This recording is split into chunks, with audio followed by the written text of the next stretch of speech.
This section is a summary review of what was covered in Chapter 3. We first talked about the Project Management Plan, which defines, coordinates, and integrates all the ancillary project plans. The purpose is to define how the project will be executed, monitored, controlled, and closed. Scope planning produces the Scope Management Plan.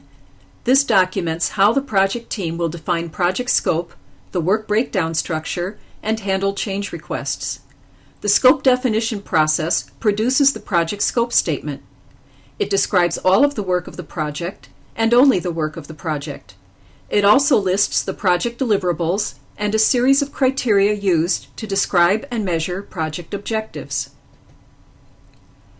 All deliverables, requirements, and criteria are described in detail in the scope document to avoid confusion later in the project.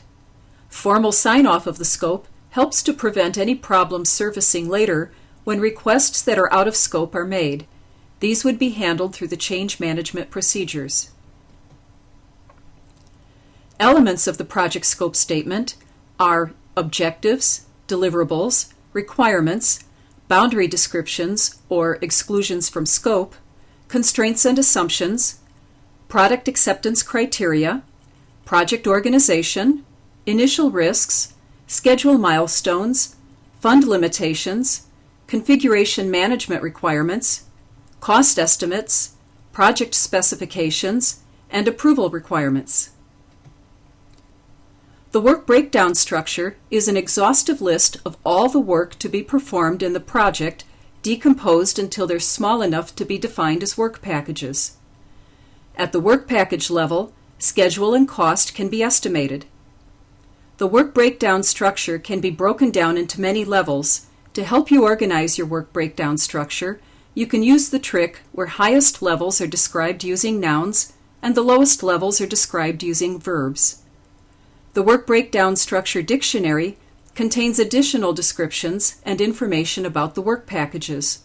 Their assigned control numbers, quality targets, and any other relevant information is also included. The project scope statement, the work breakdown structure, and the Work Breakdown Structure Dictionary is the definitive package that defines the baseline of work for the project. This package should be reviewed and approved by project stakeholders. Any change requested after this sign-off must undergo the change management process before it can be implemented. This concludes our summary review.